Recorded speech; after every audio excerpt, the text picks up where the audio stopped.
¿Qué tal? Muy buenos días República Dominicana, buenos días a los que están en sintonía a esta hora por Telesistema Canal 11. Empezamos su programa El Día correspondiente a esta edición. Hoy es martes 21 de abril del año 2026.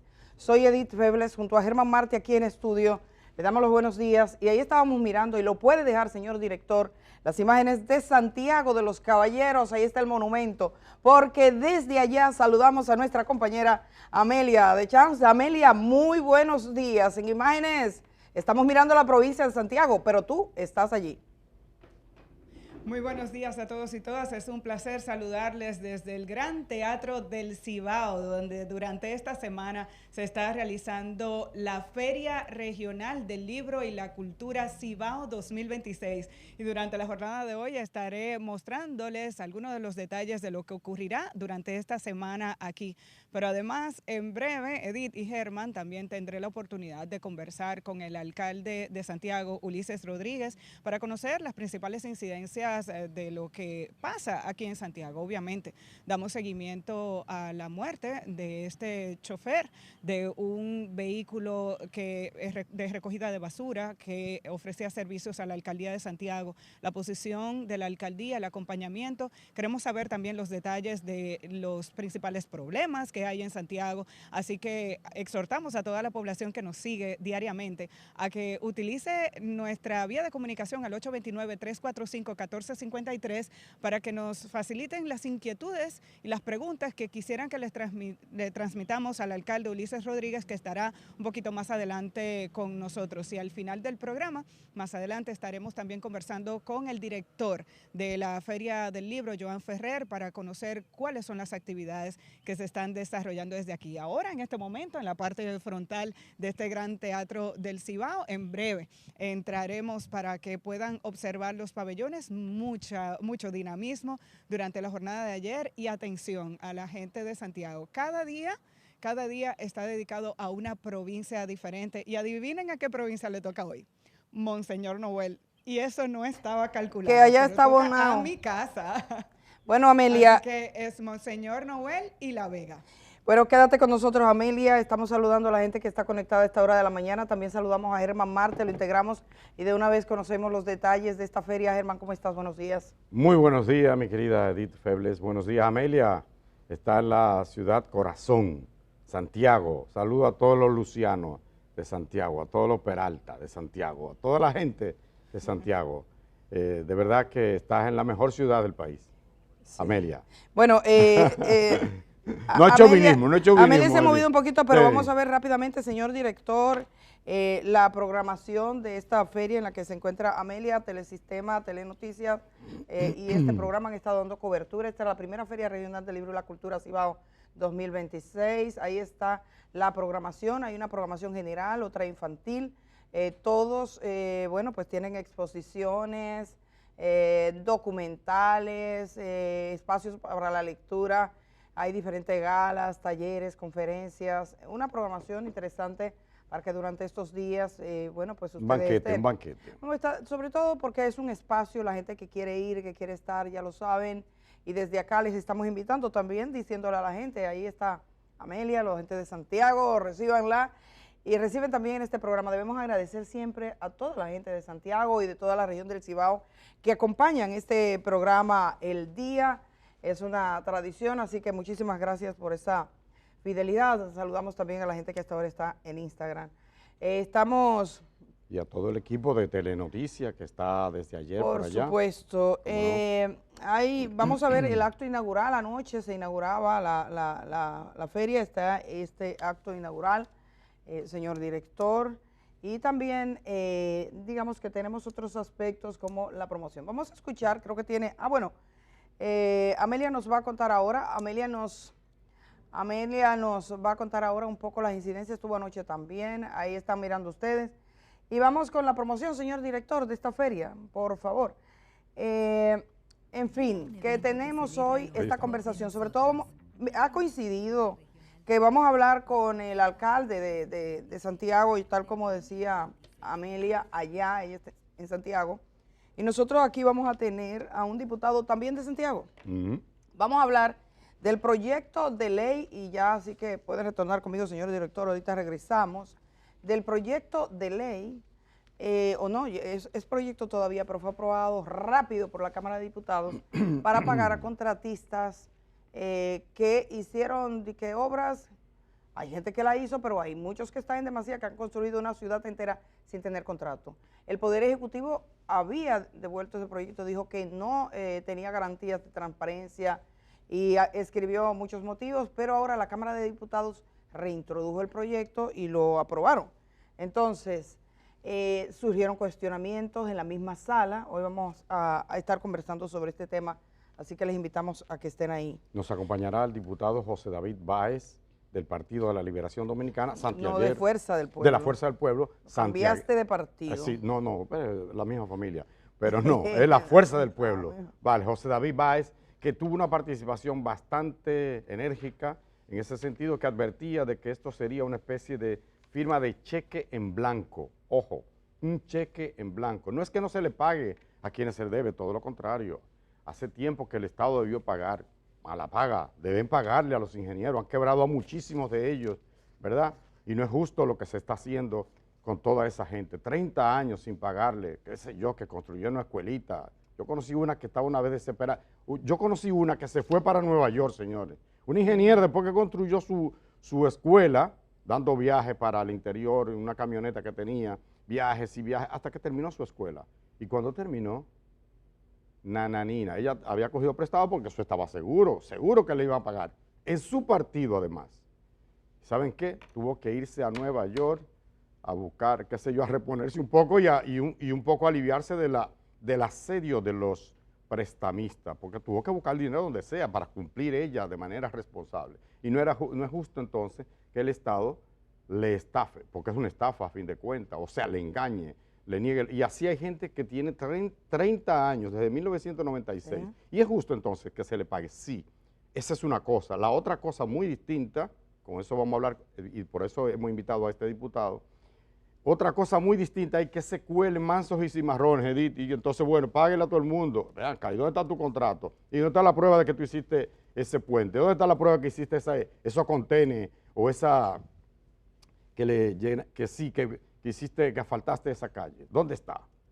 ¿Dónde está el contrato mediante el cual tú iniciaste esa obra? En fin, todas esas cosas debemos aclararlas antes de soltar los chelitos. Creo que hizo muy bien el Poder Ejecutivo en su momento cuando vetó la ley. Le dijo, la observó, y dijo, mira, ustedes primero me dicen la fuente donde va a estar. Ok, ellos ya han identificado una cierta fuente, unos miles de millones que están por ahí, sí.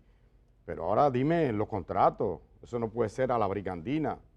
Los dineros públicos deben ser los que con más celo se traten.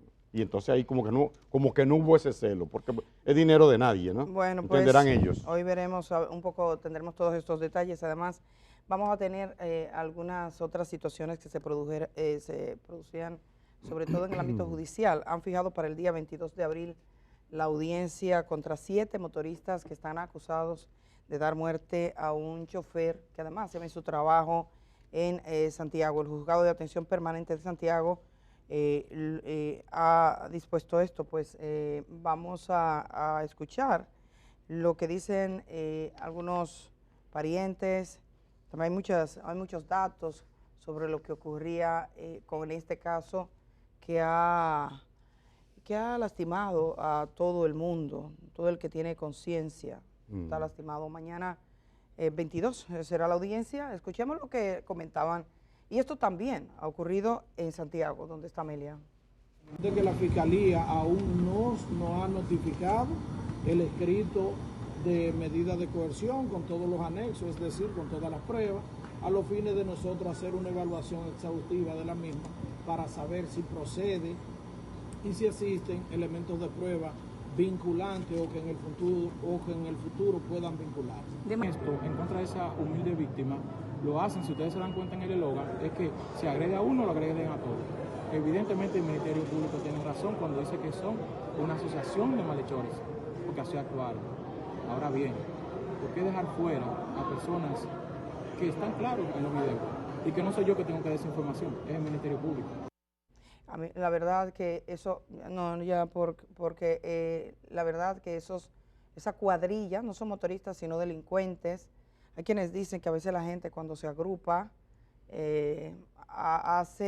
pierde el sentido de las responsabilidades, como cuando la gente lincha a alguien, los que participan en ese acto, uno con otro se van sumando. No hay nada más peligroso. Esa entrevista, Sí. hecha al calor de una persona que está herida y que está pidiendo ayuda, Sí. hay que darle una lectura también periodística en el sentido de lo que nosotros hacemos frente al dolor de los demás. Hay momentos en que el dato específico que puede dar una persona que está en el dolor, que está lastimada, no nos vale. La noticia tiene un propósito, la noticia sirve para algo, sirve para hacernos más humanos, sirve para comunicarles a otros, para compartir, pero nosotros tenemos obligatoriamente que hablar, y yo creo que en algún momento vamos a tener que abordarlo, hablar sobre la cobertura periodística. Lo que pasa es que hoy también no solo son periodistas, cualquier ciudadano va. Eso fue algo que se habló mucho. Por ejemplo, ustedes recuerdan cuando moría la princesa de Gales, Diana, que un grupo de camarógrafos se le estaba siguiendo, tiene el accidente. Los paparazzi. Y ahí mismo comenzaron a grabar, eso se habló mucho en París, en Francia. Eso que pasa en ese momento, que estamos grabando, que estamos por grabar, y que estamos por documentar, y las cosas de la vida la estamos viviendo como si fuera una película. Vamos a un concierto, no disfrutamos el concierto, grabamos en el celular. O sea, estamos atentos al celular, eso de manera común. Y en términos periodísticos, yo digo, bueno, ¿quiénes son tus parientes? ¿Dónde? Al final del día, si está herido y está grave, se va a saber porque es un chofer de una entidad conocida que es, está el camión ahí. Y es muy triste. El reportero que le hace la pregunta ha dicho que llamó antes, que había llamado, pero hay medidas incluso de auxilio, el torniquete en la pierna, quitarte la camiseta, el torniquete para que no se desangre. Medidas que a veces no se estudian. Aquí tuvimos a la gente de la Cruz Roja. La verdad, ese caballero llamó a los policías que estaban, voceó a los policías, llegó frente a un juzgado y fue frente a un juzgado y ahí al otro lado de la calle estaba un hospital y está herido en el juzgado, está herido frente a un juzgado donde él fue a los lugares donde se supone hay seguridad. Entonces el juzgado entran incluso al sótano, nos contaba Indira Vázquez, que se supone está cerrado. Y yo siento como una vergüenza y una pena. Hay algo que grabó ayer Luis Vergés, que es psicólogo clínico y siempre colabora con este programa. Él lo puso en sus redes, de hecho yo lo compartía. Y yo quiero que por favor escuchemos lo que decía Luis Vergés. Vamos a ponerlo desde el principio, señor director.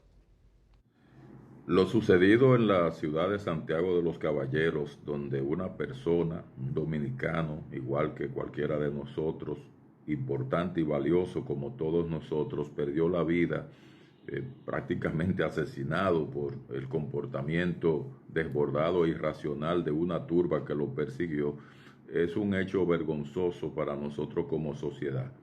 Y digo vergonzoso porque somos un país civilizado, con reglas y normas claras para dirimir los conflictos, y sin embargo hay personas que siguen prefiriendo la violencia por encima de todas las cosas.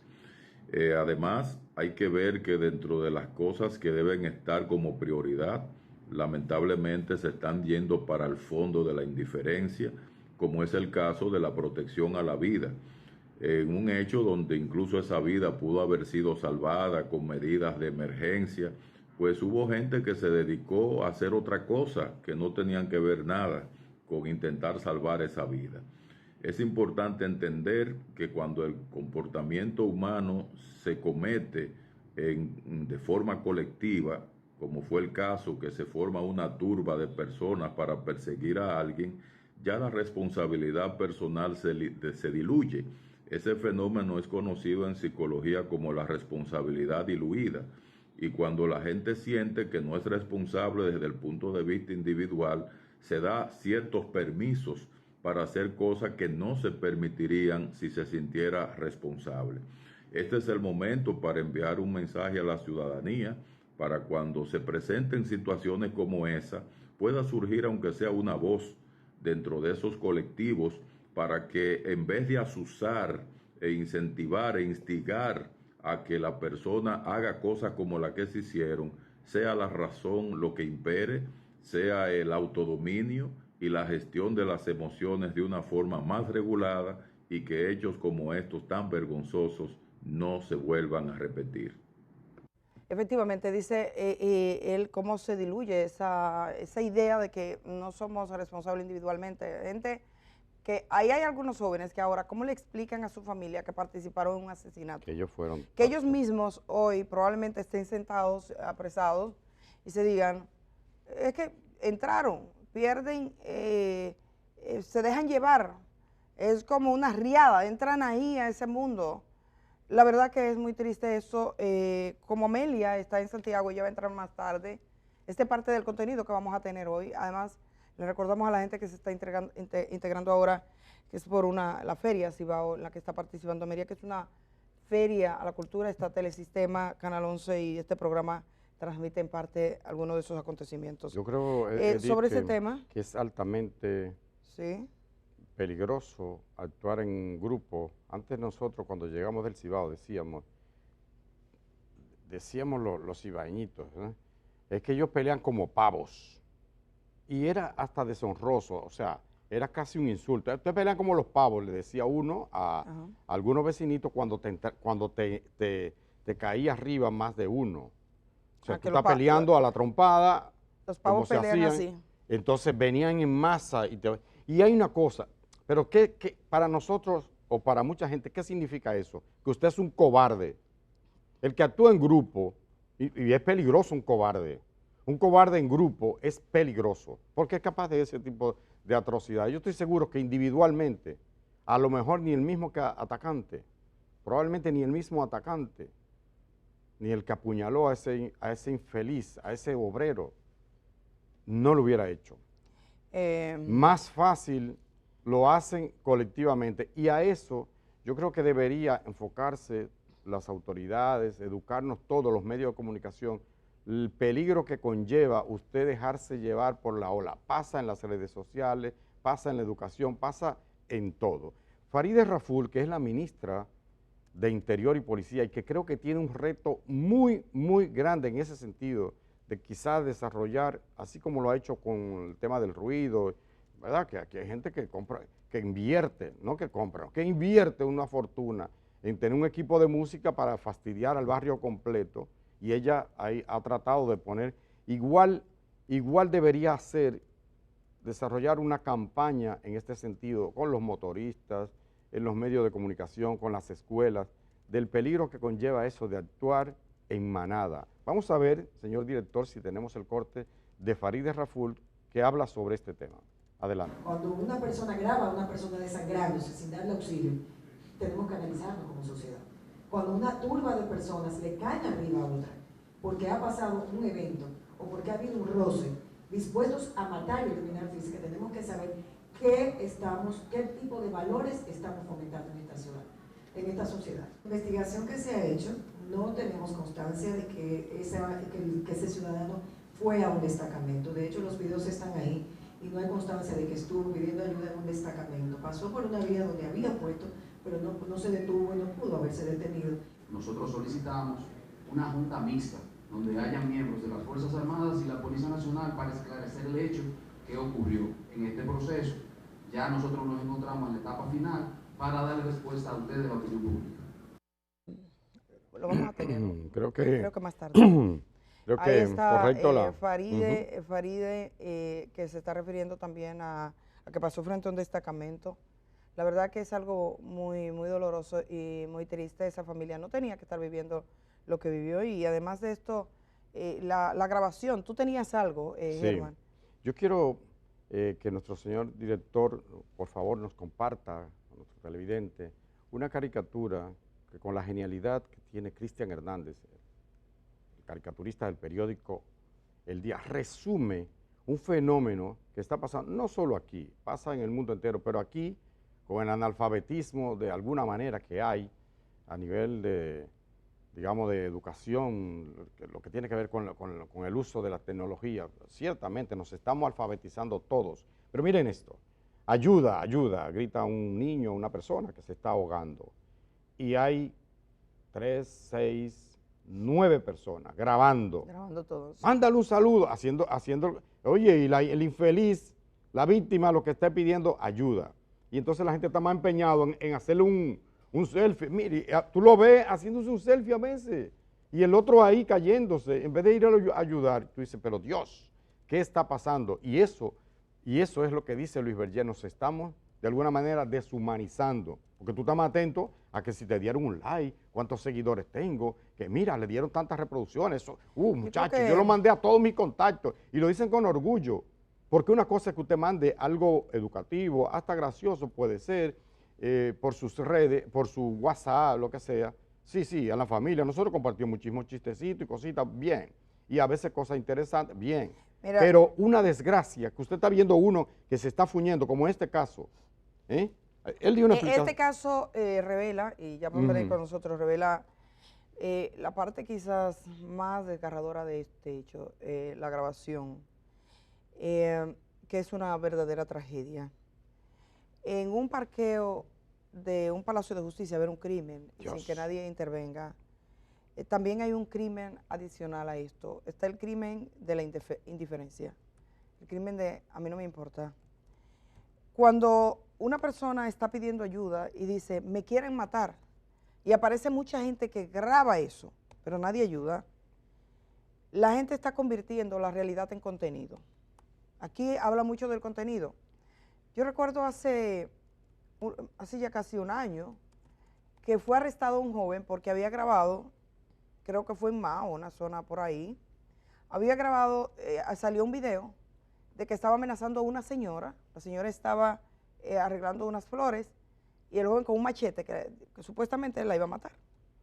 La imagen era muy dura y todo el mundo se indignó. Y cuando la policía lo fue a buscar, él dijo frente a la cámara, eso realmente no ocurrió, yo estaba realizando un contenido. Entonces aquí hay mucha gente que está creando, eso, creando un contenido. De hecho, tú no lo importa ves. ¿De qué? Tú lo ves, es muy común que estemos mirando cosas y hay gente que se pregunta si eso es verdad. Yo vi el otro día a alguien que sale con una historia de una agresión, me pareció feo y tú dices, espérate, pero cuando entré a su perfil, cosa que hago de una vez entré a su perfil, tenía muchas historias parecidas. Es la historia que graban de que hubo un problema frente a un motel, porque el otro, una historia hay de gente que me dieron especialista en eso, yo no lo veo. En crear contenido. Entonces, en la calle hay mucha gente tratando de hacer contenido. ¿Contenido con qué? Con la tragedia, con lo que pasa, con la desgracia del otro. Con la desgracia del otro. Estaba un ser humano que está sufriendo, que está herido. Tú podrías decir, ok, tú no sabes la gravedad del hecho, pero debe existir un proceso de formación básica. Cuando alguien está lastimado, ¿qué tú haces? Le ayudas a levantarse el pantalón para ver la profundidad de la herida, le haces un torniquete, se pide auxilio. Si es en el pecho, le abre la camisa, para ver si el corazón está... Estamos tratando a esa gente como gente, es decir, estamos siendo gente. Yo aquí cojo plan y me machaco, vengo pan y me doy, tú no pueden sacar aquí, no puede ser que esté el sistema. Cojan la cámara para ver que me doble el tobillo, lo primero que va a decir, espérate un momento, ¿te duele mucho? Sí, exacto. Esa es la pregunta. ¿Dónde es? ¿Te duele mucho? Entonces, vamos a reflexionar sobre eso. Yo no quiero, hay una cosa que es muy dura en la vida y es tirarle un muerto encima a otro. Yo no quiero tirarle este muerto a nadie, no quiero, por ejemplo, la actuación del periodista. A mí todo lo que pasa con los humanos, con lo que pasa con la gente, es una lección para nosotros, porque nosotros estamos aquí sentados. Y a veces yo fui reportera, y a veces tú puedes, desde un estudio, desde la comodidad de un asiento, uno puede arreglar la vida, uno puede arreglar el mundo. Entonces tenemos nuestra deficiencia. Para mí esto es un reconocimiento y es un llamado de atención a mí misma. Y dice, Edith, tú, si estás en un sitio y alguien está con dolor, ¿qué es lo primero que haces? Y es una pregunta que me tengo que hacer, y me tengo que hacer la pregunta, ¿qué hago cuando tengo a una madre que le han matado a su hijo y está llorando? Si yo le pongo el micrófono en la boca y si eso le sirve a alguien, porque la noticia tiene que servir para algo. ¿Tú sabes quién me enseñó eso a mí, Edith? Sí. hace mucho, él falleció ya, José Alberto Sánchez, el papá de Sí. Suedi, la encargada de prensa de la Junta Central Electoral. Ajá. Yo estaba de pasante en el periódico Hoy, 90, en el 91, 92, algo así.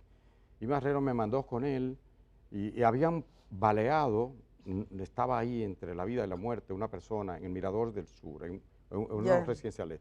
Le habían dado una cosa. Entonces, como novato al fin, yo estoy desesperado por saber el nombre, la edad, esos datos. Ay, te llamaron la atención por eso, Y claro. José Alberto me hizo así, mira, me frenó en seco. Oye, te digo que desde ayer recordando eso, mira, y yo no iba a hacer... Lo que pasa es que tú estabas en una época donde no estaba de por No, medio no, no. el aparatico que se llama el celular. No, yo iba con mi libretica Mira lo que a está anotar pasando. el nombre de la víctima, o sea, de Yo la te digo, de la porque espera, en ese momento eso no es lo más importante. Lo que eso no pasa es importante. Mira, me dijo, tranquilo. Para todos nosotros. Tranquilo, espera que ahorita ellos mismos van a venir. ¿Qué nosotros tenemos hoy con Humanidad el no caso? se puede perder. ¿Qué nosotros tenemos hoy con el caso de Santiago, con el caso de este chofer?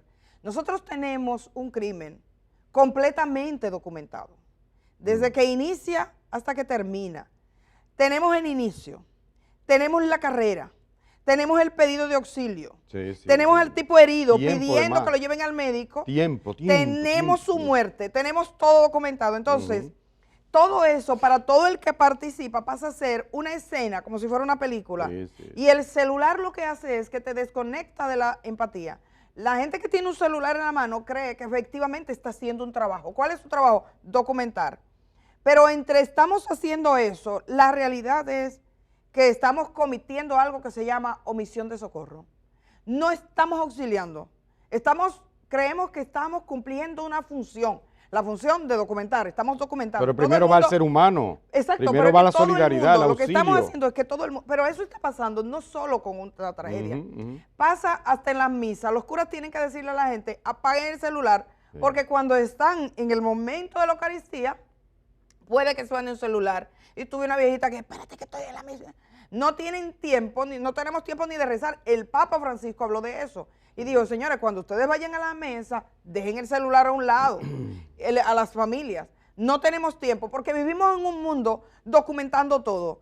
Tú estás comiendo con una gente, la gente no está comiendo. Estás subiendo a las redes sociales lo que estás comiendo. Tú has visto una desgracia así. Sí. Tú no puedes reunirte con nadie porque entonces, espérate que el selfie que vamos a grabar entra. No hay espacio para la vida privada, no hay espacio para ser gente, no hay espacio para la empatía, no hay espacio para el socorro. Estamos convirtiendo todo en un mundo y yo creo que este caso debe orientarnos en eso. O sea, ¿qué pasa que documentar es pertinente? Claro. Si alguien no puede efectivamente ayudar, pero que todo el mundo...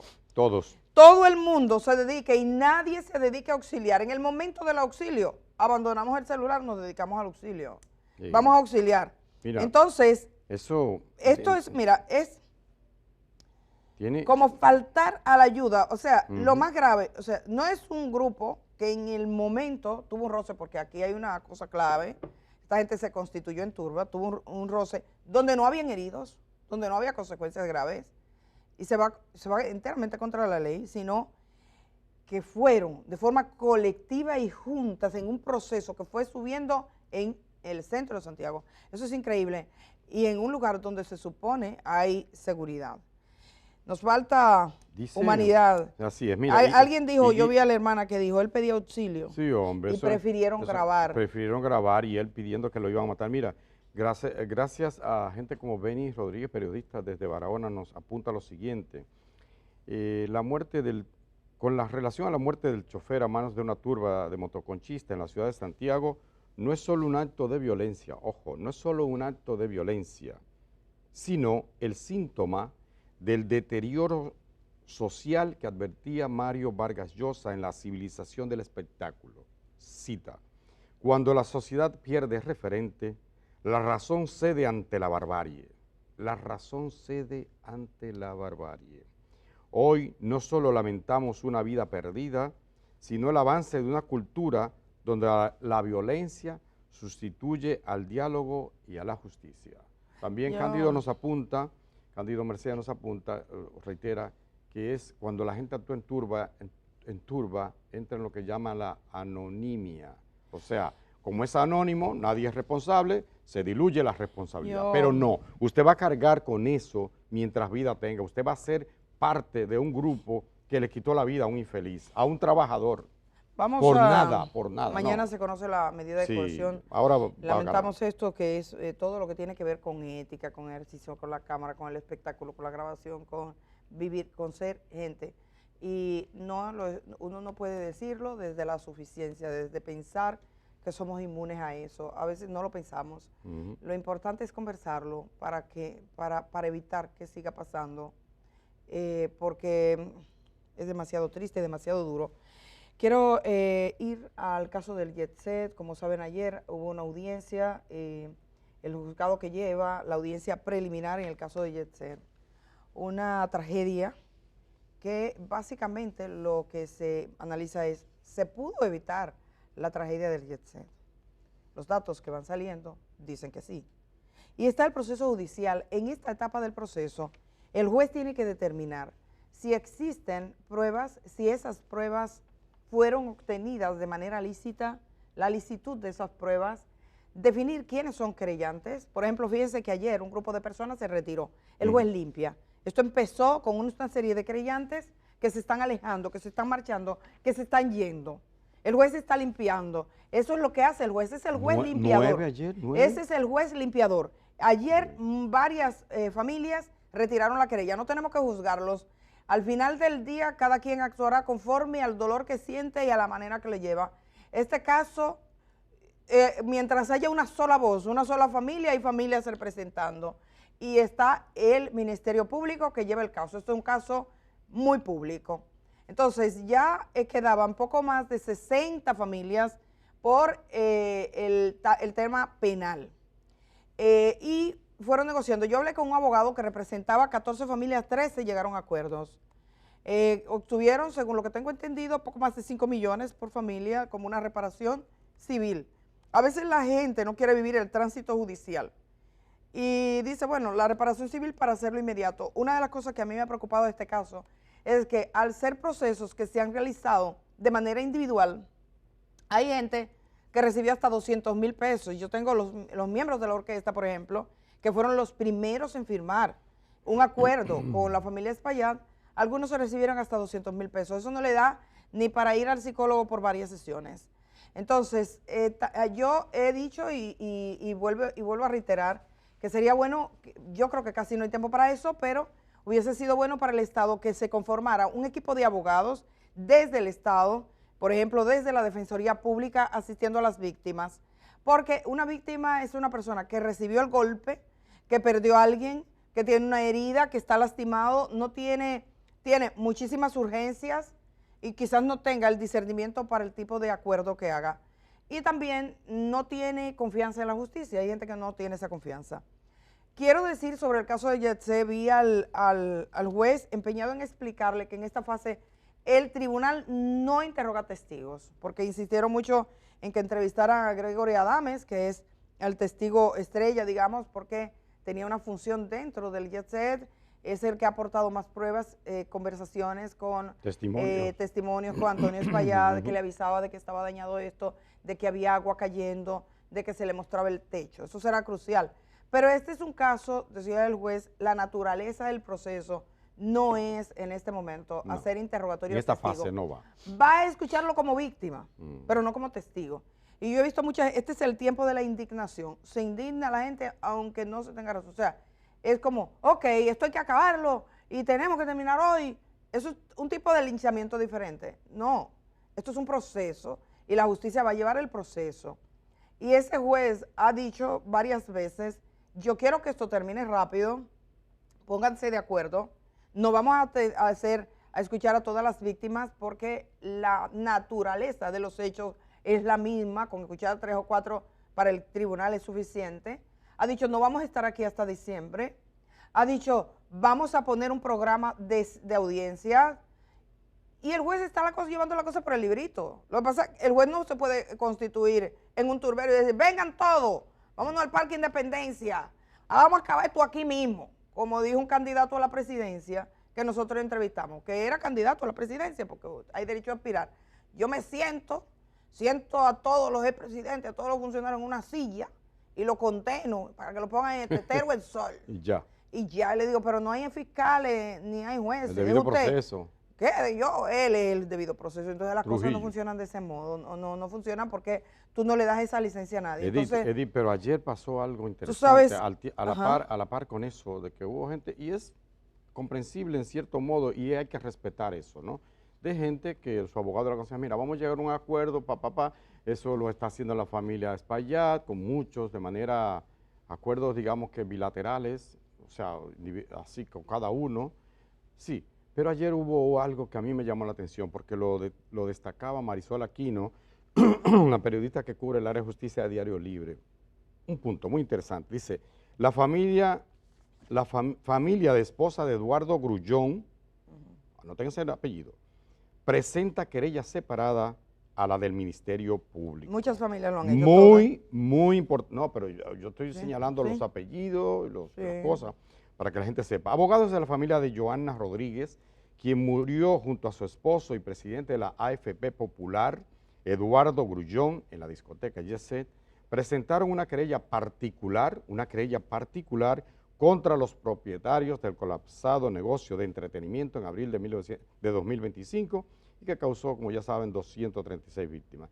En la querella contra los hermanos Antonio y Maribel Espaillat, los representantes legales del padre de Johanna Rodríguez, la esposa, el señor Grullón, solicitaron, ojo, aquí es que está el quid de la cuestión, solicitaron variar la calificación jurídica del trágico incidente para que se conozca, oye esto, Edith, Sí, como homicidio voluntario. Hasta el momento se ha hablado muchos lo están de diciendo homicidio. así. Eso Lo que es, pasa- pero este caso para mí es muy relevante Bueno, por lo que implica, porque ahí no habrá de que mira, vamos a ponernos de acuerdo. No, es lo que difícil, pasa, muy amor, difícil. Pero mira, muchas familias, incluyendo familias que no tienen nada, están presentando acusación. Ujú. Casi una buena parte de los abogados están pidiendo al juez, al tribunal, variar la calificación de homicidio involuntario a homicidio voluntario. Ujú. Lo hemos visto. Ayer yo estaba observando la audiencia y vi que algunos abogados estaban haciendo esa reiteración. Sí.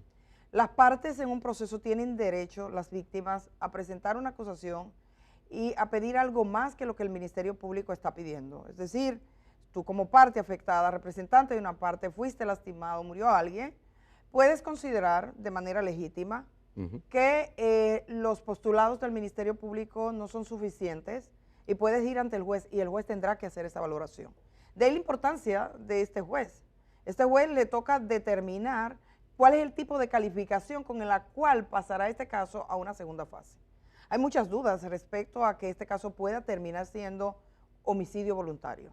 A la gente se molesta, y sobre todo en las redes sociales la gente se molesta, porque quiere decir, sí, eso está a la vista de todo, fue homicidio voluntario. Habría que demostrar que hubo la voluntad de que el suceso ocurriese, o sea, que tenías la pretensión de que efectivamente las personas que murieran. Cuando pasa un incidente como el que ocurrió en Santiago, está claramente establecido que esos motoristas tenían la determinación de causar una muerte. Persiguieron a la persona, encontraron a la persona, buscaron la forma de llegar a la persona y finalmente cometen los hechos, a pesar de la solicitud de auxilio, a pesar de los reclamos, concretan un hecho, la muerte de esa persona. Aquí tenemos otro caso de una naturaleza diferente. Hay una negligencia manifiesta, claramente establecida. En la entrevista que yo le hice al señor Antonio Espaillat, él reconocía en parte, más tibio porque era su entrevista, él no se iba a declarar él mismo, a mí me mandaron cómo caía el agua, pero dijo siempre, toda la vida estuvieron cayendo plafones. Mira lo que alega. Ya él mismo lo dice, entonces eso es un tema, Sí. perdón, es un tema de una negligencia extrema. ¿Qué es lo que pasa también? ¿Cuáles son las leyes que tenemos? Exacto. ¿Cuáles son las consecuencias que están previstas en la ley para cuando de forma determinada por mucho tiempo esté pasando esto, ocurra? Tengo entendido que la nueva legislación contempla penas más fuertes y en ese sentido esto es una alerta de cuántos negocios hay en el país, cuánta infraestructura que no contemplan la protección de la gente que va a ese sitio. Pero este juez le va a tocar eso. Le está tocando un momento difícil y hay que dejar que la justicia trabaje, hay que dejar que el juez sea juez. Sí. Yo les digo una cosa, y veo todos los casos, y soy de la que se sienta a ver las audiencias, por ejemplo, en los temas de corrupción, y veo los informes que, por ejemplo, el de Participación Ciudadana con el caso Medusa les ha molestado mucho, pero está diciendo, miren, fueron 194 posposiciones solo en la etapa preliminar del proceso. Este es un caso que se declaró complejo, que podían presentar acusación en 18 meses, pero se presentó en 8. En 18 se presentó en 8.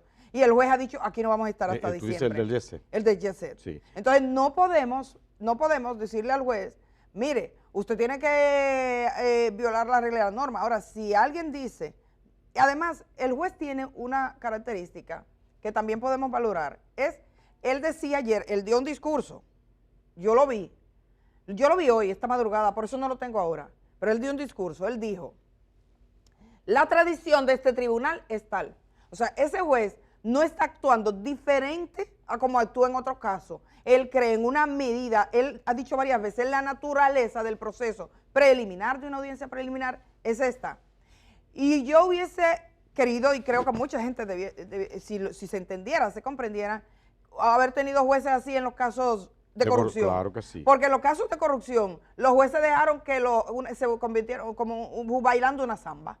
Sin tiempo, no importa. Y ahora mismo se sigue jugando el tiempo, es uno de los principales problemas que tenemos. Con el caso Medusa principalmente. No, eso se ve eternamente. Pero permíteme agregar lo que dicen los abogados Juan Tomás Vargas de Camps, Ignacio Miranda Cubilete y Adi Manuel Tapia. Son abogados de la familia Rodríguez, del papá de Joana Rodríguez de Grullón.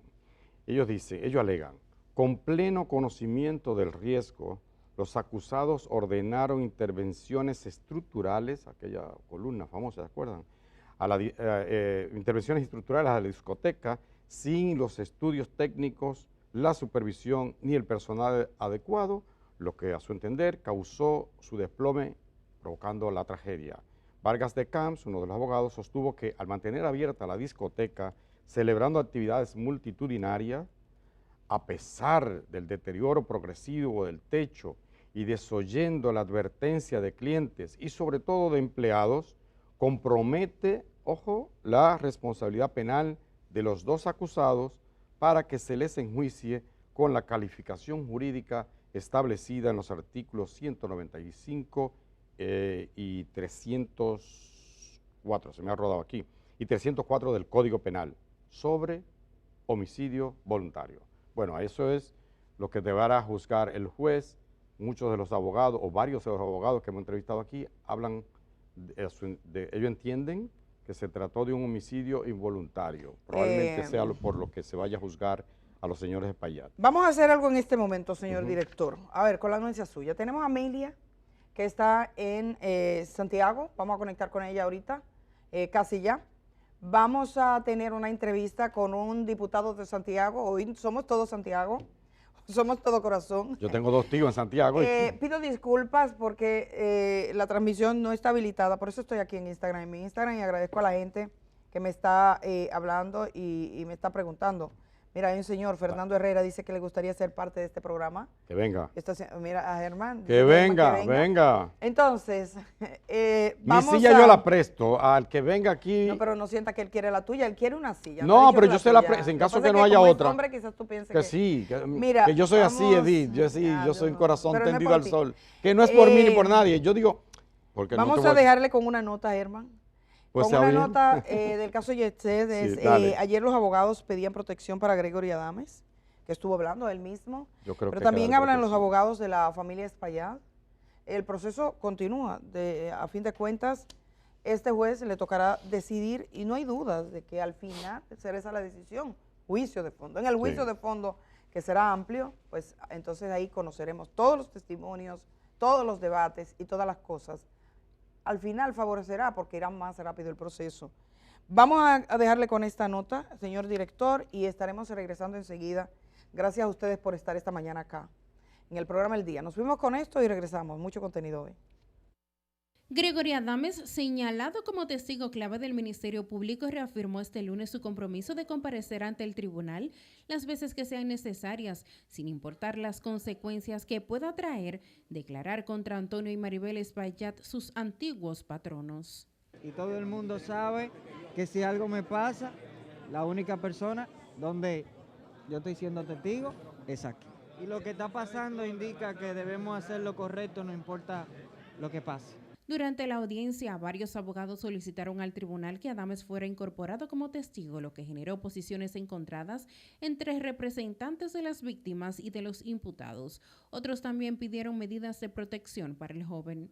Escuchar a un testigo en estas condiciones, magistrado, fuera totalmente improcedente. Aunque nosotros entendemos que sí, por la peligrosidad, por la vida de este muchacho, que no le vaya a pasar algo, y máxime que algunas de las defensas han solicitado anticipo de prueba que el juez no ha respondido. Claro que sí, tiene que ser escuchado y Gregory tiene que ser protegido. Sin embargo, el tribunal rechazó el pedimento al considerar que no corresponde a esta etapa preliminar del proceso. No inventen, no desnaturalicen la audiencia preliminar. Es más, esto es una audiencia que debió pasar en no más de 2 o 3 audiencias, porque esto es un asunto de formalismo. En la jornada de este lunes, varias familias desistieron de las querellas presentadas, según informó el Ministerio Público. Independientemente de lo que pase con los querellantes de desistimiento, el Ministerio Público estará hasta que se logre condena en este proceso, e incluso más allá cuando esa condena quiera la autoridad de la cosa irrevocablemente juzgada. Varios de los abogados coincidieron en solicitar al juez cambiar la calificación jurídica del expediente a homicidio voluntario, contrario a la acusación presentada actualmente por el Ministerio Público. Para Telenoticias, Fabiola Núñez.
esta hora de la mañana. Amelia, estás en Santiago, cuéntanos. Sé que el alcalde no ha llegado, lo tendremos un poquito más adelante. Te digo que qué coincidencia, tú en Santiago y nuestro invitado también de Santiago, que ya está en los estudios.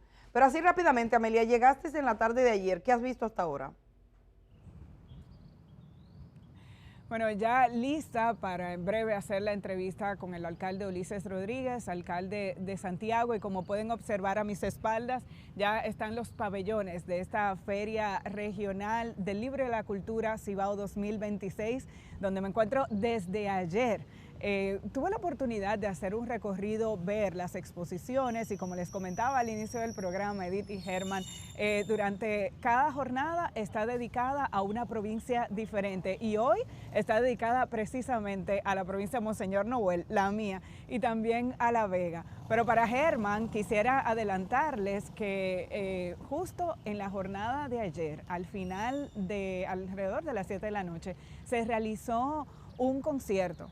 Y atención a toda la gente del Cibao y a la gente de Santiago, se realizó un concierto en el interior del bar del teatro, se ha denominado Oasis Cultural, donde participó un artista de la provincia de Valverde. Estuvo uno de los principales trombonistas del grupo de Juan Luis Guerra, estuvo un cuarteto, le llamaron el Bonillaz.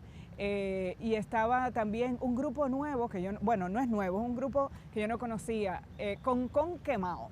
En mis redes he estado poniendo algunas cosas, así que cada noche de manera gratuita hay una cantidad de artistas que se van a estar presentando, pero también vamos a conocer más adelante con Joan Ferrer, el director de la Feria del Libro, cuáles son las actividades, los libros que se están ofreciendo aquí, la participación de cada provincia que consiste. Así que no se pierdan los detalles en breve. Vuelvo con ustedes al estudio. Disfruta, bueno, Amelia. gracias Amelia, muchas gracias por estar. Así, Germán, en un minuto, que solo tenemos un minuto, tú querías decir algo, la buena noticia. No podemos dejar de tocar esta buena noticia. Saludos a José Ángel. Donald Trump en su momento... Mira, perdona, que se conectó José Ángel. Que también están los viejos compañeros con José Ángel, coincidía también en la radio, coincidimos en la radio, así que un abrazo para ti. Bien, The New York Times trae desde ayer una noticia y la refleja, la destaca también hoy Diario Libre en su portada, y es que en Estados Unidos iniciará, por una decisión de un tribunal, iniciará la devolución de los aranceles de Donald Trump. Va a devolver el Oigan dinero. bien, tendrá que devolver la mayor parte de los aranceles. Estamos hablando, señores, de interesante, que sometía muchísimo miedo. Claro, una locura. 166 mil millones de dólares que le metió un arancel a Titi Mundati. A nosotros, de que, bueno, como ustedes son mis amigos, un 10%. Bueno, pues a nosotros tendría que devolvernos no menos de 440 millones de dólares que nos cobraron en el 2025. Recuerden que nosotros tenemos un acuerdo llamado de CAFTA, un acuerdo de libre comercio. Bueno, pues Donald Trump metió aranceles que no estaba facultado para ello, solo lo puede hacer limitadamente por unos 90 días, no más, pero lo metieron el año entero. Entonces, bueno, ahí está, vaya la responsabilidad ahora del Ministerio de Industria y Comercio, de la Cancillería, o de reclamar el dinero. Que reclamar esos chelitos que caen muy bien, Edith. Caen muy bien, sí, entonces sí, ya sí. lo saben, muchas noticias hoy. Hoy es un día bien activo, vamos para, no queremos quedarnos. Como tenemos la entrevista en Santiago, que llegará el alcalde, tenemos otra entrevista a la feria, pero tenemos aquí al diputado José David Báez, que alzó la voz. José David Báez es un diputado de Santiago por la Fuerza del Pueblo, un hombre de muchísima energía, así que... Habló como un santiaguero. Nadie se duerme cuando él habla. Vamos a la pausa, regresamos enseguida.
Bueno, estamos de vuelta acá. Vamos a conectar con Amelia. Nuestro invitado, ¿pueden enfocar a nuestro invitado un momento? Él está aquí, muestra al invitado. Acá está nuestro invitado. Y le he pedido su anuencia porque la entrevista de él es a las 7 de la mañana, pero es alguien también de Santiago que va a entrar a Amelia porque llegó un poquito más tarde. Así que, Amelia, voy a pasar contigo. Ya tiene al alcalde de Santiago en este momento. Adelante con Amelia. Estará 8 minutos y luego nosotros regresamos aquí. Muchísimas gracias, Edith. Tal y como lo habíamos anunciado, recibimos esta mañana en el día al alcalde de Santiago, Ulises Rodríguez. Bienvenido al día, señor alcalde. Gracias, muchísimas gracias y feliz y contento de tenerte a ti aquí en Santiago y al equipo también en línea, Edith y todo el equipo de producción. Es un programa que yo sigo mucho. Obviamente estamos aquí por la Feria Regional del Libro y vamos a conversar sobre ello en breve, pero no podemos iniciar esta conversación sin dar seguimiento a un hecho que ha consternado a la sociedad dominicana, lo que ocurrió este fin de semana, la manera en la que murió un chofer de uno de los vehículos que sirve para el cargamento de basura aquí en Santiago, el señor David. La Alcaldía de Santiago se ha pronunciado para este día 22. Se espera el conocimiento de la medida de coerción de algunos de los motoristas que según las autoridades estuvieron involucrados en la muerte de este chofer. Quisiera su impresión en este momento, conforme han ido avanzando las investigaciones. ¿Qué piensa la alcaldía y cuál es el tipo de acompañamiento que darán a los familiares del chofer? Bueno, como tú señalas, este es un hecho muy lamentable, repudiable, y que de verdad quiero decirle que no refleja lo que es el sentir y el comportamiento normal de la gente de Santiago. Cuando uno avanza se da cuenta de cosas que hay, un grupo, una turba de desaprensivos de manera abusiva persigue a este hombre, a David, un hombre que está trabajando en ese momento, sirviéndole a la ciudad. ¿Y cómo lo hacía? Porque debo decirte que era querido, porque la gente conocía a ese chofer de basura, de camión que recogía la basura, los desechos sólidos. Le daban cosas, frutas y todo, y así lo recibían en la mañana.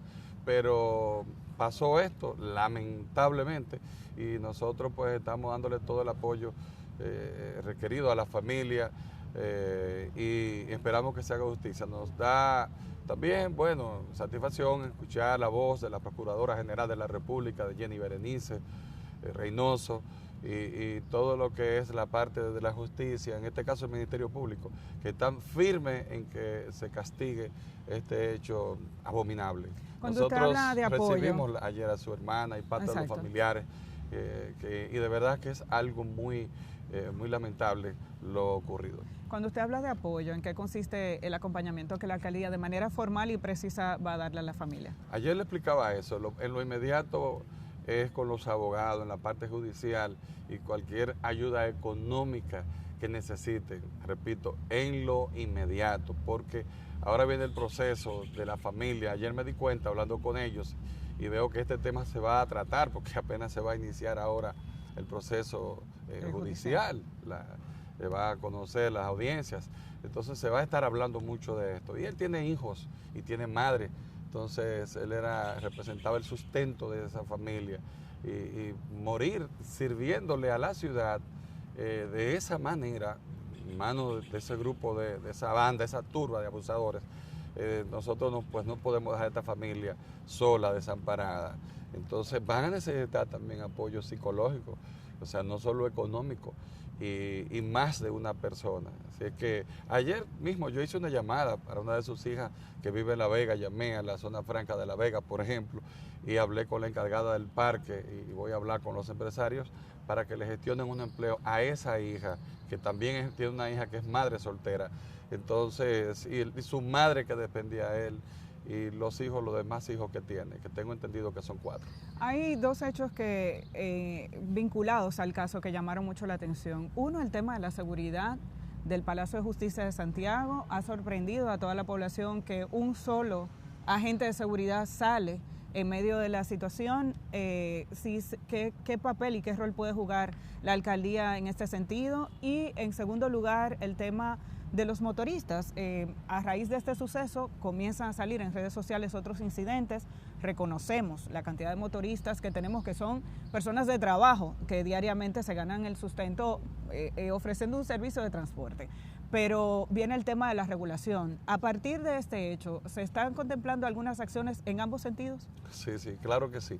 Y como tú señalas, o sea, hay que revisar lo que pasa, bueno, la misma policía que hace lo que puede, pero a veces tienen una sola persona en un cuartel o un poco personal, revisar la acción, la justicia, en este caso el edificio, el Palacio de Justicia, fíjate dónde muere, pidiendo clemencia, pidiendo ayuda.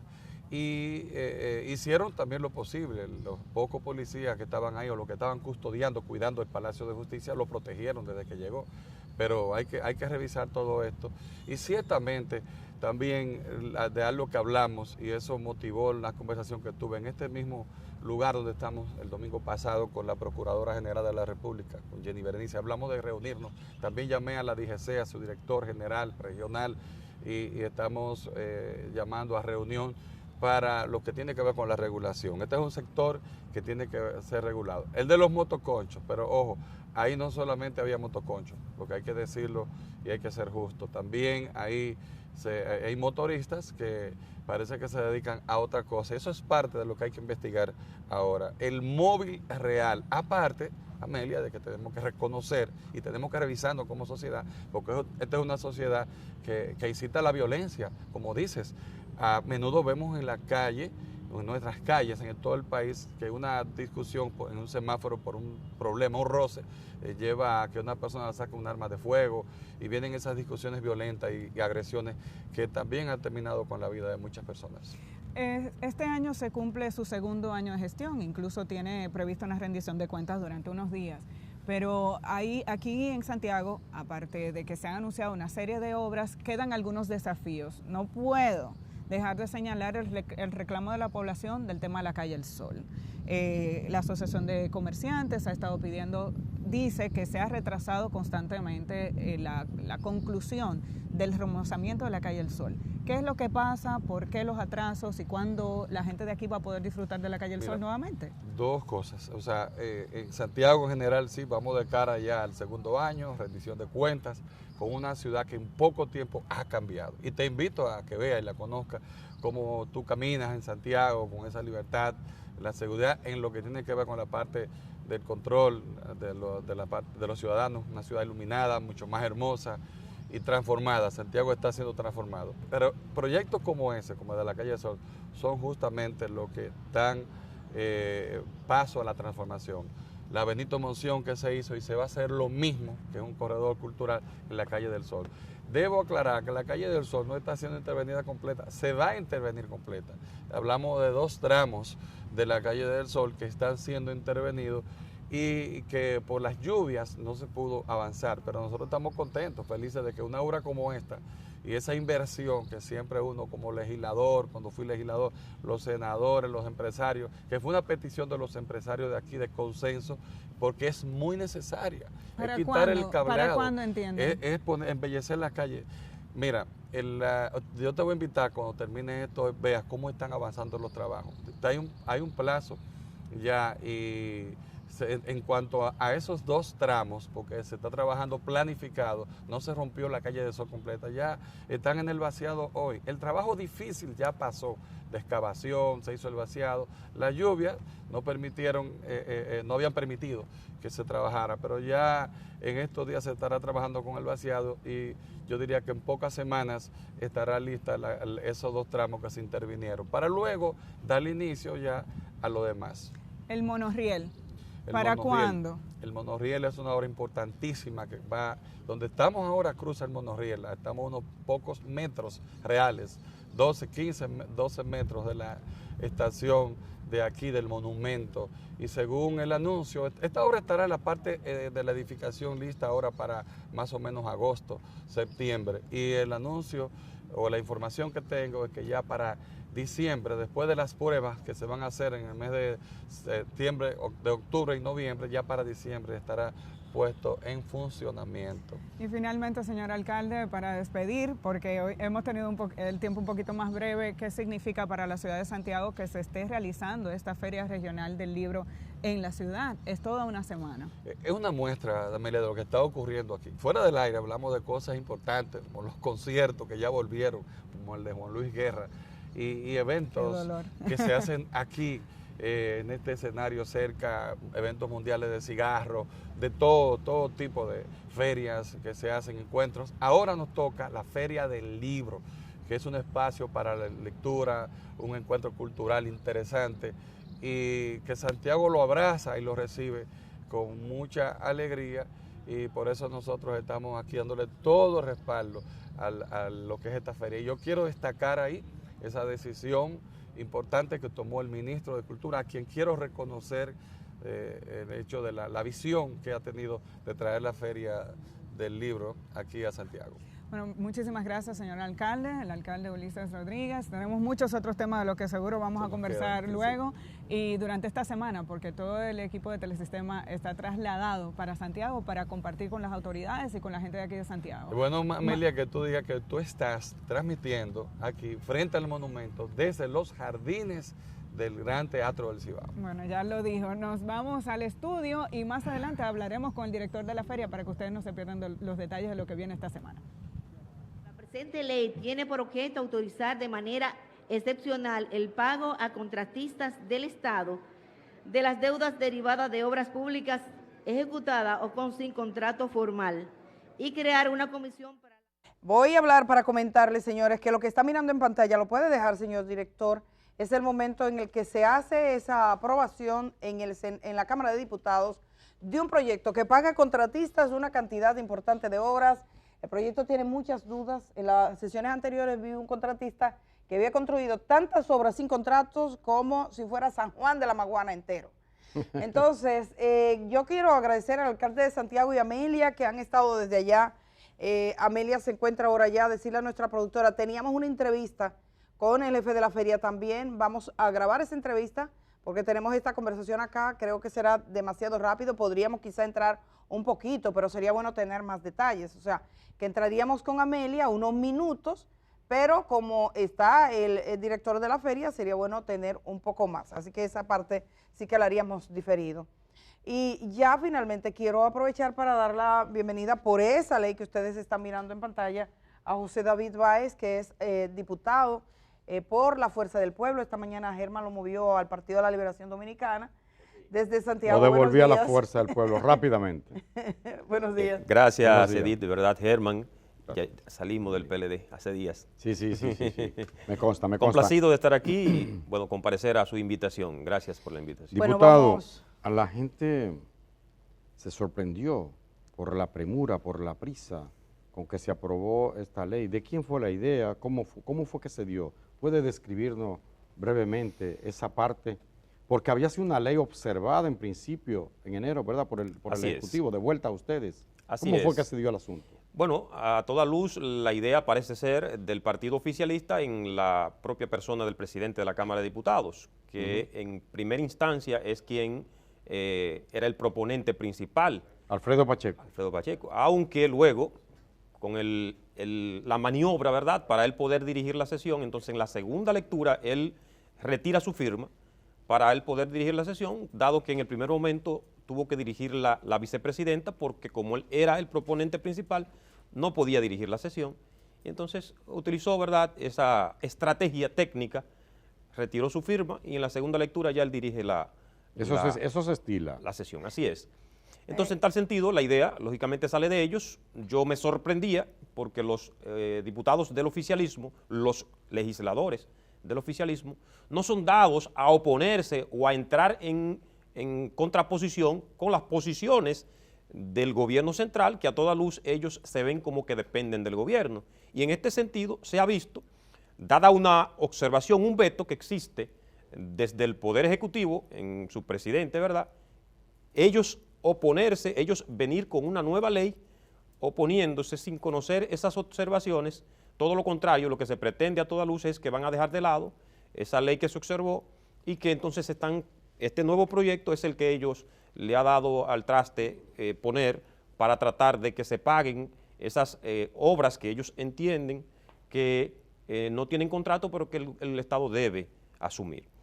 Vamos a recibir a Kenia con un cafecito para usted. Gracias. A tomarse un cafecito. Claro que sí. Gracias, Kenia.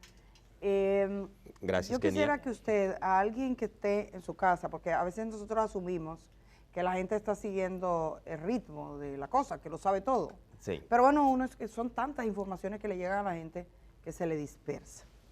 Así como yo creo que usted era maestro, dijo, ¿no? Sí, maestro, docente, claro. Docente. Hágase de cuenta que le está explicando a jóvenes estudiantes de qué se trata esta ley y cuáles son los inconvenientes que ha tenido.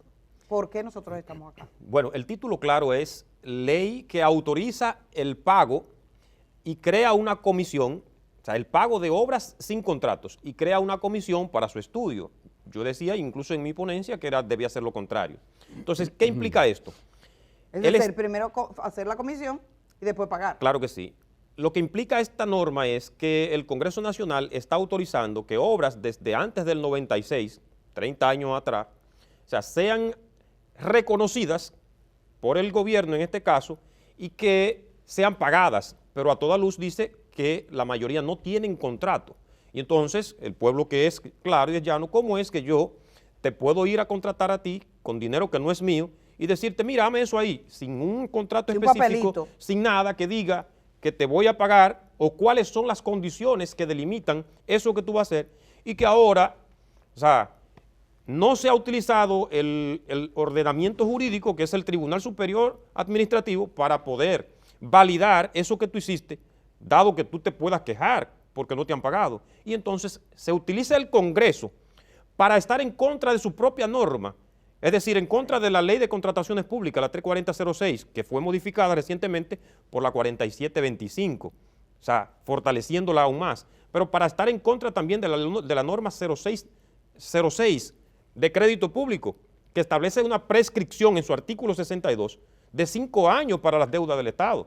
Y entonces tú me estás diciendo que el Congreso va a legislar en contra de su propia norma para que se le firme un cheque en blanco al gobierno, porque eso es lo que se trata. Ajá. Obras que no tienen monto, porque no se sabe cuánto es, y en su veto, el Poder Ejecutivo lo establece bien claro, no tienen un monto, no hay certeza, no hay condición clara para establecer que eso se hizo. Y como esa ley fue aprobada antes y el Poder Ejecutivo no dijo que no. No la promulgó. Y dio razones, usted hacía referencia a esa razón de que según lo que usted dice siguen siendo válidas.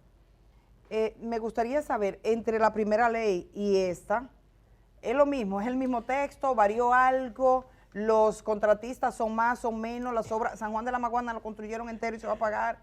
¿Qué hay?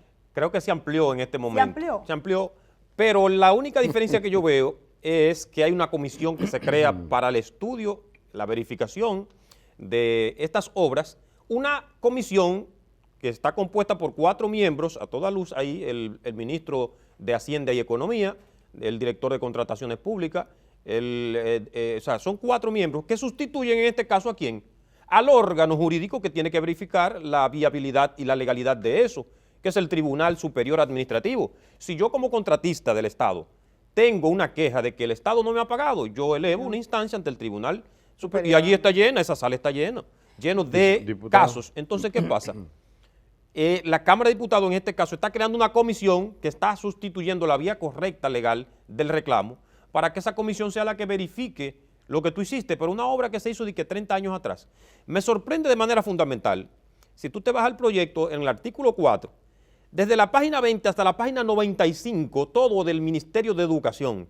Estamos hablando de unas 1.050 obras del Ministerio de Educación.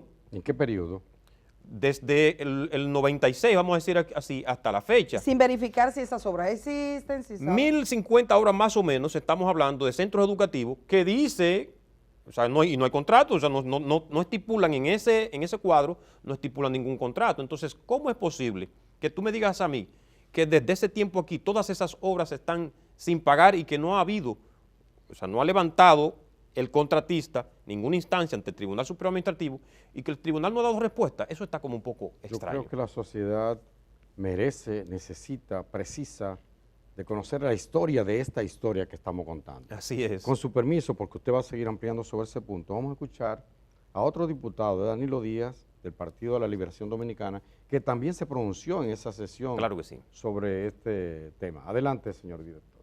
Realmente yo quisiera, presidente, llamar la atención de los colegas y de usted, presidente, que sobre este tema, porque la pregunta es, y quisiera respuesta realmente, ¿por qué? ¿Por qué? Y repetirlo varias veces, ¿por qué? Y a nosotros nos gustaría escuchar la respuesta, ¿por qué? ¿Por qué tenemos que este Congreso hacer las cosas, que podemos hacerla bien hecha, tenemos que hacerla mal hecha? Son de las cosas que contribuyen a desacreditar este hemiciclo. ¿Qué necesidad hay de que en el día de hoy atropelladamente se quiera aprobar un proyecto de ley que no han tenido ni siquiera la oportunidad de uno poder leer correctamente? Bueno, a ese Danilo Díaz del Partido de la Liberación Dominicana se pregunta el por qué de esa prisa. Y yo le preguntaba anteriormente al diputado Báez la historia de esta historia. Sí, es así, es decir, estamos hablando de una ley que se aprueba en 48 horas, cuando tenemos tantas leyes ahí que están en espera y que no le importa a la bancada del oficialismo. Entonces en 48 horas se declara de urgencia, o sea, un contratista que se supone que ha esperado mucho tiempo y ahora, ahora en 48 horas no puede esperar más, hay que hacerlo rápidamente. Entonces, hay un punto fundamental que nosotros establecimos como partido. Nosotros no estamos en contra de que se le pague a todo aquel contratista, ingeniero, que ha demostrado de manera legal y clara que es verificable que el Estado le debe. O sea, como Fuerza del Pueblo, como partido, lo que criticamos es la afrenta al orden y la seguridad jurídica de la República Dominicana. Es un precedente funesto el que se crea, aprobando una norma para legalizar lo mal hecho, es decir, la corrupción imperante en determinado gobierno, que permitió que un funcionario determinado, o sea, cediera, adjudicara obras sin el debido proceso legal, no puede ser reconocido por una norma a través del Congreso Nacional, porque eso sería un precedente muy, muy funesto para el orden jurídico y la seguridad jurídica de nuestro país. A mí me llama mucho... Nosotros como partido hemos criticado de manera consistente ese tema, no obstante, todo el que se le debe, el Estado que le pague. Obvio, sí, pero a mí me llama la atención, diputado, que usted ha dicho que ese proyecto que fue devuelto por el Ejecutivo al Congreso, ahora en lugar de reducir la cantidad, lo que hicieron fue que lo ampliaron. ¿Cómo así? Bueno, porque, o sea, si tú te pones a contar en el artículo 4, claro, o sea, ahí está obras desde el Ministerio de Obras Públicas, el INDRI, el INAPA, todas las instituciones del Estado que tienen en su haber tarea de construcción, están ahí. Y entonces, vuelvo y te repito, solamente en educación, que no lo contaba yo antes, tú estás hablando de unas 55, 75 páginas, estamos hablando de 1050 obras nada más ahí, pero decirte que hay, ellos dicen que son todas sin contrato, pero hay unas 84 obras, unas 84 que sí tienen contrato y están ahí numerados, que nosotros las contamos, unas 84, y esas 84 que tienen contrato, ¿qué ha pasado? ¿Por qué no le pagaron? ¿Qué sucedió? O sea, ¿por qué ese contratista, vuelvo y repito, no se quejó? ¿Por qué no dijo? ¿Por qué no elevó a una instancia para hacer el proceso correcto y que entonces el Estado estuviera obligado a pagarle? Porque en el presupuesto, y ahí es un problema, ¿sí? hay un problema que se establece incluso en la observación, cuando hablamos de legalidad de la deuda, es decir, una deuda es legal cuando lógicamente se ha hecho bajo el amparo de la ley 340 o en este caso ya del 2025 hacia acá, de la ley 4725 de compras y contrataciones públicas. Y en tal sentido, el Poder Ejecutivo, su mismo presidente, o sea, ha dicho que no hay transparencia en la verificación de la legalidad de esa deuda, que no hay base que sustente que el Estado dominicano entonces pueda verificar que le debe a esa gente. Entonces, pero tampoco hay otro problema. Cuando hablamos de la certeza, no se sabe cuánto es. Entonces, ¿cuál es el monto? ¿Cuál es el presupuesto? Y ahí viene la Constitución Dominicana. El artículo 237 de la Constitución establece que ninguna ley puede demandar el pago el uso de recursos sin identificar el presupuesto de dónde va a salir.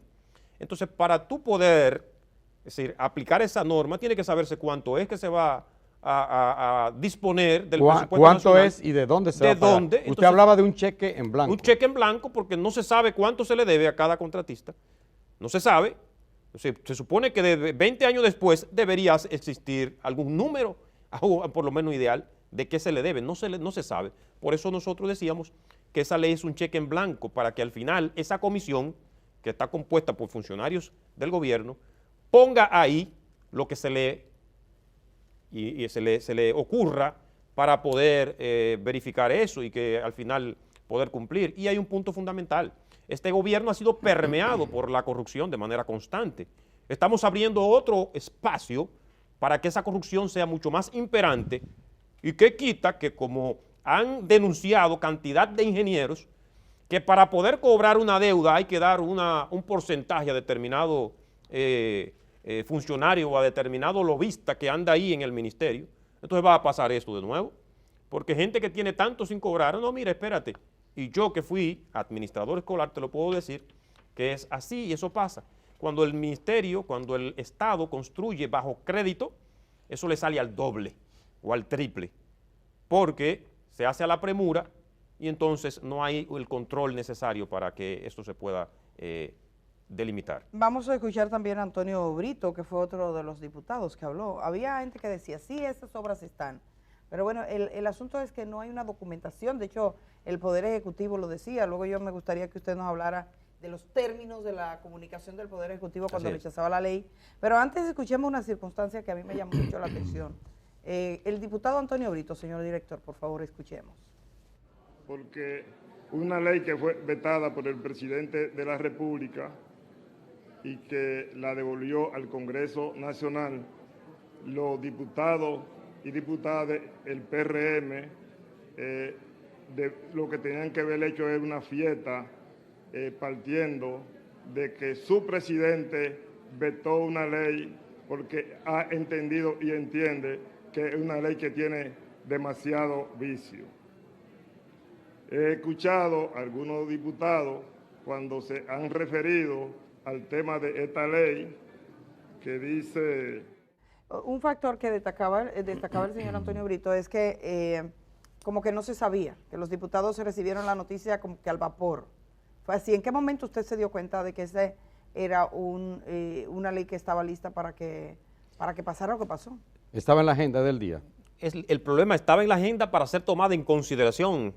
Entonces, inmediatamente de sorpresa, el presidente pasa a ese punto dentro de 60 puntos, o sea, no puntos, sino en el orden número 10, que es donde están las obras, o sea, los proyectos a tomar en consideración, ese era el número como 61. ¡Wow! Y entonces dejamos los otros sobre la mesa y vamos al 61, de manera directa. Mira qué bien. Para conocer un proyecto de ley que es propuesto por él, propuesto por él. Y entonces paso el mando a la vicepresidenta para que hagamos esto, pero declaramos de urgencia.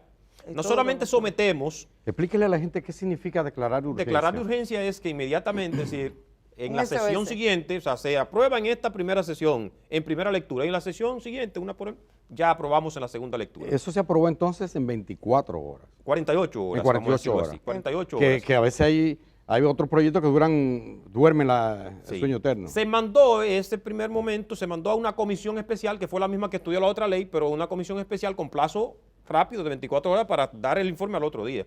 Estamos hablando de que salimos de la sesión a las 4 de la tarde, 3 y media de la tarde ese día, y esa comisión tenía que reunirse ese día porque al otro día ya había que presentar un informe de esta ley que tiene 1000 y tanto contratos o obras sin contratos. Pues leen rápido esos diputados. Es decir, tenían que hacerlo rápido, pero ¿qué pasa? Que la misma comisión que estudió la ley anterior iba a estudiar ahora esta ley, pero ellos mismos fueron los que dijeron que era viable y el Poder Ejecutivo dijo que no. Entonces es otro error, es decir, es otro error haber creado la misma comisión especial para estudiar la ley cuando ellos... Y a usted ahora que refiere el tema del Poder Ejecutivo, la comunicación del Poder Ejecutivo, ¿nos puede recordar su contenido? Exactamente, o sea, de manera fundamental el Poder Ejecutivo establece 3 partes. Lo primero es la legalidad presupuestaria y te mencioné que ellos mismos citan el artículo 237 de la Constitución que establece que la ley tiene que identificar de dónde el presupuesto, los fondos para cumplir la propia ley. Lo otro es el tema de la certeza de la deuda. Es Es decir, ¿cómo yo verifico que realmente esa deuda existe? ¿Cómo lo verifico? ¿Dónde? ¿Qué tú me estás dando? Y lo otro es el monto, si la transparencia, cuánto es que se le debe. No dice la ley cuánto es que se le debe a este determinado contratista. En esos 3 puntos específicos, es decir, la falta de transparencia, y lo otro es la afrenta a la seguridad jurídica, y lo establecen ellos. ¿Por qué? Porque se está mandando un mensaje funesto. O sea, yo estoy reconociendo hoy, pero mañana yo te estoy diciendo a ti que vayas a adjudicar obras porque el contrato te va a resolver ese problema. Ajá, con tu El Congreso te va a resolver ese problema. Es decir, tú como funcionario puedes hacer lo que tú entiendas y no llevarte de la ley. Y que deberían someter a cada funcionario que dio de boca o que lo pague él con su patrimonio. Exactamente. Que tenga alguna consecuencia sobre el funcionario que se puso a repartir y qué obra. Exactamente. A mí me llamó mucho la atención del caso de San Juan de la Maguana, porque había una empresa que estaba en todos los sitios construyendo sin contrato. Porque está bien, tú eres un contratista y alguien te dice que hagas una obra, la haces. Pero cuando no te paga, tú no sigues. ¿Cómo es que una empresa tiene dinero para construir todo un pueblo para 25 años después pretender cobrar? No lo entendí. Sencillamente porque te repito lo que te dije ahorita. Es decir, cuando las cosas se hacen así, a crédito y bajo el subterfugio de la emergencia, lo que al gobierno, al Estado dominicano le debe costar $1, le cuesta 3, 4 y 5. Pero además entonces, no sabemos si se hizo. Exacto, además de que no se sabe que sí se hizo, pero yo te puedo decir a ti que lo más seguro es que si pudieron cobrar ese peso, quizás resolvieron su problema. Y todavía el Estado le está debiendo supuestamente dinero. Es decir, nosotros, vuelvo y repito, como partido no estamos opuestos a que aquel que demuestre legalmente que el Estado le debe, el Estado dominicano, que es un Estado de derecho, tiene la responsabilidad de cumplir con sus obligaciones. Hacia ahí va, diputado. Pero debe ser bajo el amparo de la ley, y la ley establece el camino claro y correcto. Es decir, es el tribunal, es la jurisdicción contencioso administrativa a través del Tribunal Superior Administrativo que debe ser utilizada para eso. Y yo me pregunto, y seguro mucha gente se está preguntando, ¿hace falta una ley para pagarle a alguien que hizo una obra y que tiene un contrato? Porque usted habló al menos que han identificado 84 casos que sí tienen contrato. Que sí tienen contrato. ¿Hace falta una ley para que el Estado que me debe tenga contrato, una ley especial para eso? No deberíamos deslindar, estos son los casos que tienen y estos no tienen contrato. Claro que sí. Es decir, el mismo Poder Ejecutivo en su observación plantea que es un tema individual, no generalizado. Exacto. Es decir, cada caso debe estudiarse de manera particular. No que tú me generalices en una ley que me mande el pago, porque entonces tú estás concediendo, inmediatamente yo aparezco listado en esa ley como que el Estado me debe, yo le estoy concediendo el derecho de que sí que el Estado me debe. Entonces luego yo voy a verificar lo que el Estado me debe, pero al fin tú me debes ya. O sea, yo te estoy concediendo un derecho inicialmente por ley que yo no tengo base sustentable para eso y que a toda luz no es el camino correcto para el reclamo. Diputado José David Báez, que viene desde Santiago, reitero, estamos terminando esta entrevista, esta conversación. Voy a regresar a Santiago con Amelia, pero antes de irnos con ella quisiera preguntarle qué pasa ahora. O sea, fue aprobado en la Cámara de Diputados, ¿cuál es el trayecto que tiene esta ley y cómo podría terminar? Ya fue aprobada en la Cámara de Diputados, como tú has dicho, va al Senado de la República, allí, ¿verdad?, tendrá que estudiarse. Esperemos que la comisión que se conforme en el Senado no sea tan urgente, tan beligerante como esta, que se conformó en la Cámara de Diputados, y que allí se estudie de manera pausada y que se le ponga un stop a esa La Cámara de Diputados puede hacer eso. ¿Qué podría hacer la Cámara de Diputados? No, la Cámara de Diputados ya no puede hacer nada. El Senado de la República. ¿Qué puede hacer el Senado? ¿Rechazarla, devolverla? Puede rechazarla, puede devolverla a la Cámara de Diputados. ¿Puede rechazarla, puede devolverla? Claro que sí, puede devolverla. Y en su defecto, si la aprobara, o sea, la Fuerza del Pueblo está preparada ya para en cada paso saber lo que vamos a hacer, porque vamos a estar atentos. Si la aprobada, el Poder Ejecutivo en este caso, entonces tendría la necesidad de volver a valorar esto y ver las observaciones que hicieron, y si esta comisión que ellos crearon, es decir, erradica todas las observaciones que ellos habían hecho. Entonces, si considera, la va a vetar o la va a promulgar. Esperemos que mantenga el presidente su consistencia, que mantenga su lógica bien clara y que no promulgue una ley como esa y que los contratistas a los cuales se le deben el gobierno busque la vía, pero con el consenso con el Poder Judicial, que es el que tiene en su haber la responsabilidad de reconocer esa deuda y que el gobierno pague. Bueno, pues muchísimas gracias a usted por estar acá. A ustedes por la invitación. Gracias a José David Báez, diputado de Santiago. Nosotros hemos compartido sobre esta ley y le vamos a dar seguimiento. Agradecemos su gentileza de estar aquí esta mañana. Y bueno, vamos a pasar con Amelia, que está en Santiago, está en esta Feria del Cibao. Amelia, paso contigo en estos momentos finales. Cuéntanos. Bueno, y tal y como habíamos anunciado, estoy con Joan Ferrer, director de ferias del libro del Ministerio de Cultura de la República Dominicana. Joan, buenos días, bienvenido al día. Buenos días, gracias Amelia. En primer lugar por la invitación, en segundo lugar por trasladarte a Santiago, aquí al recinto de esta primera Feria Regional del Libro y la Cultura. Para nosotros es un privilegio tener al día aquí, recibir el apoyo del día, como siempre. Un saludo muy fuerte y un abrazo a Edith desde aquí, que son apoyos de este tipo de iniciativa. Ustedes siempre, bienvenida. Gracias. Bueno, primera Feria Regional del Libro y la Cultura, dedicada a esta zona del Cibao. ¿Por qué se elige hacer esta opción después de tantas ferias internacionales que se realizaban en Santo Domingo? Bueno, en primer lugar, esta es una iniciativa conjunta del Ministerio de Cultura y de la Vicepresidencia de la República, que parte de una necesidad que hay en esta región, en esta ciudad, de este tipo de eventos, ¿no? Hace 21 años que se hizo una feria del libro dedicada a Santiago y entendimos que era propicio traer un evento de esta magnitud, de esta envergadura de nuevo al Cibao e integrar a las 14 provincias del Cibao de manera que pudieran traer todas sus expresiones culturales, pudieran presentarlas aquí en esta feria para que el público del Cibao se sintiera representado y para que el público de Santiago y público que acompaña de otras latitudes de la geografía nacional pudiera venir a disfrutar del programa ferial. Es un programa o una feria que se reparte o que se distribuye por distintos espacios de Santiago, y eso es importante. Quisimos que se sintiera en todo el núcleo urbano de la ciudad de Santiago. O sea, no solamente aquí, estamos en los jardines del Teatro del Cibao, correcto, sino que hay actividades en otros lugares. Correcto. El recinto ferial principal es el Gran Teatro del Cibao. Tenemos 3 salas: la sala de la restauración, que es la sala principal del Gran Teatro, donde van a estar ocurriendo las galas provinciales. Todos los días hay 2 provincias invitadas. Al ser 7 días de feria, 14 provincias, hay 2 provincias invitadas. En el caso de hoy es La Vega y Monseñor Noel. Vámonos con las actividades de hoy, precisamente por razones de tiempo, porque en el día de mañana vamos a recibir todos los detalles de lo que pasará en el resto de los días. Okay. Pero hoy está dedicado a Monseñor Noel y La Vega. ¿Qué la gente puede encontrar hoy? Bueno, la gente puede encontrar precisamente esas galas provinciales, donde las provincias van a traer lo mejor de su expresión cultural. Es un menú variado de presentaciones artísticas que sucede en la sala principal del Gran Teatro del Cibao.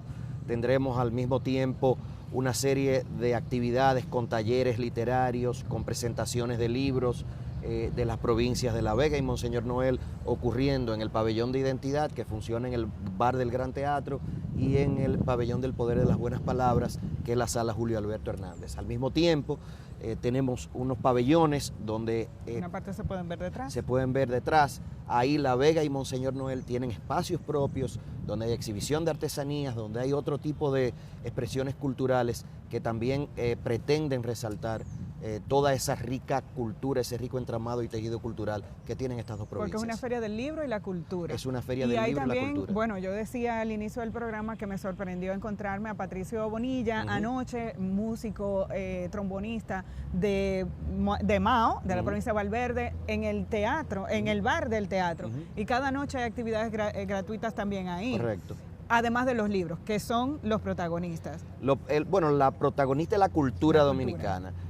Nosotros quisimos abarcar lo más posible. De hecho, tenemos una exhibición de carnaval, de trajes de carnaval de cada una de estas 14 provincias en el pabellón regional. Y te decía, la feria se reparte por toda la geografía de la ciudad de Santiago, porque están incorporados el Ateneo Amante de la Luz, el Centro León, el Museo Fortaleza de San Luis, el Centro de Convenciones de UTESA, el Monumento a los Héroes de la Restauración, el Centro de la Cultura Ercilia Pepín, la Alcaldía de Santiago. Hay una serie de espacios que procuran que se siente el ambiente de feria y festivo en todo Santiago. ¿Cómo la gente se entera? ¿Dónde descarga el programa? Y además hacer la invitación finalmente a la gente que venga hoy aquí. Claro, se puede descargar el programa en las redes del Ministerio de Cultura, en todas sus redes sociales, e invitar a la gente a que venga a la feria, que va a funcionar hasta el domingo 26 de abril en horario de 9 de la mañana a 9 de la noche. Los esperamos a todos. Es un programa muy compacto, muy rico, compuesto por más de 250 actividades, que ha sido confeccionado con mucho empeño, mucho trabajo, pero con mucho cariño. Muchísimas gracias, Joan Ferrer. Ya ustedes saben, les daremos más detalles de todo lo que ocurrirá durante esta semana a través de los diferentes intercambios en Telesistema Canal 11, todo el equipo de Telenoticias, y nosotros haremos una conversación un poquito más larga que la transmitiremos mañana. Vuelvo con ustedes al estudio. Muchísimas gracias, Amelia, gracias, qué bueno, gracias a ti que viajaste hasta Santiago. Bueno, Germán, tú estabas en deuda porque dijiste que te había faltado algo. Si el mundo a la expectativa de lo que pase en Medio Oriente, Donald Trump, que sí, que no, que si se abre el estrecho de Hormuz, que sigue cerrado, el petróleo sigue, pero bueno, uno espera que ya esa comitiva que están en Islamabad, que es la capital de Pakistán, el país anfitrión, el país que ha servido de mediador entre Irán y Estados Unidos, se pongan de acuerdo a pesar de los vaivenes del presidente de los Estados Unidos, que dice, bueno, no habrá ningún acuerdo. Irán dice, no voy a ir a esa negociación, pero sí ambos han enviado. Vamos a esperar, vamos a esperar. Ayer Donald Trump sorprendió porque decía que ese acuerdo, esas conversaciones que están para el jueves entre el Líbano e Israel, recuerde que hicieron una pausa de 10 días, con lo cual se permitió distender un poco el asunto y que se abriera el estrecho de Hormuz, que posteriormente fue cerrado por Estados Unidos en un segundo cerco. Bueno, hasta esa situación, antes de ayer, ya saben ustedes que se produjo el bombardeo de una fragata de Estados Unidos a un carguero iraní que regresaba de Malasia. Le dio en el cuarto de máquina y prácticamente lo ha tomado. Dice Irán que se trata de un acto de piratería moderna. Bueno, esa es la que tenemos. Uno espera, uno entiende que debería distenderse, que ojalá se llegue a un acuerdo por el bien de toda la humanidad. Sí, me gustaría, porque también hubo muchos problemas con una embarcación iraní que fue atacado, retenida. Sí, es lo que digo, que le bombardearon y le dieron al cuarto de máquina. Pero bueno, que al final todo parece demostrar que Irán tiene un arma nueva. El arma que tiene es estrecho. El estrecho de Hormuz se ha dicho que es como el arma atómica de y quiero Irán. pasar de ahí, desde Irán hasta el tema venezolano. Hubo una concentración de María Corina Machado en Madrid. Y hubo un sujeto que hizo una coreada, bueno, lo tenemos aquí, Carlos Baute, diciéndole mona a la presidenta de Venezuela. Ha tenido que pedir disculpas, un rasgo de racismo.